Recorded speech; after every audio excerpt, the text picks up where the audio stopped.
Mumtazul Yaum. Nasi dagang? Nasi jual, nasi jual. Nasi beli.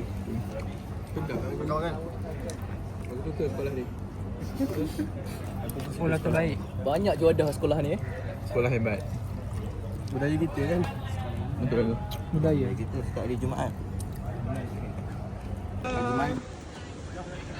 Hormat, check up, 2, 3, potong. Hormat, kanan. Hormat, check up. Masuk.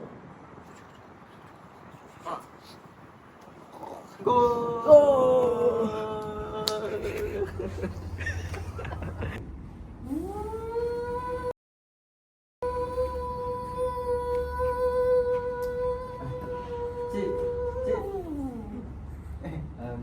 Nak tanya lah. Tanya apa tu?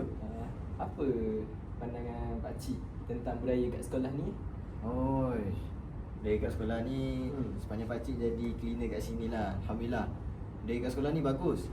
Sebab murid-murid ni semua selalu bagi salam kat pakcik. Walaupun pakcik ni cleaner je kan, tapi diorang selalu bagi salam. Lepas tu diorang selalu ada banyak aktiviti kat surau melibatkan kerohanian. Lepas tu kalau tengok surau ni pun diorang jaga kebersihan surau ni. Jadi pakcik hanya sekadar jalankan tugas pakcik sajalah. Jadi mereka sama-sama membantu pakcik. Ni brand apa yang cik? Ini brand G250. Dah. Nak try? Apa dah? Okey. Takut saya. Assalamualaikum tuan. Waalaikumsalam. Jadi baiklah, adakah saya boleh membual tuan? Boleh.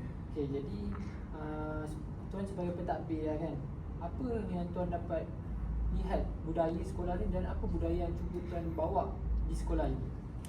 Dia kalau kita kata tentang budaya sekolah ni, saya pentadbir sini saya telah menyusun jadual untuk semua murid dan semua staf. Kita telah susun untuk tingkatkan program kerohanian. Sebab tu ramai cikgu-cikgu kata yang murid-murid kat sini senang untuk belajar, untuk faham Al-Quran, senang untuk baca Al-Quran, disebabkan kerana program kerohanian kita setiap pagi. Dan juga tengok kepada suasana sekolah ni, kita tekankan kepada ayat-ayat yang menekankan Islam. Jadi murid tu saling hormat menghormati dan sangat-sangat bagus lah murid kat sini. Itu saja. Terima kasih tuan atas penerangannya.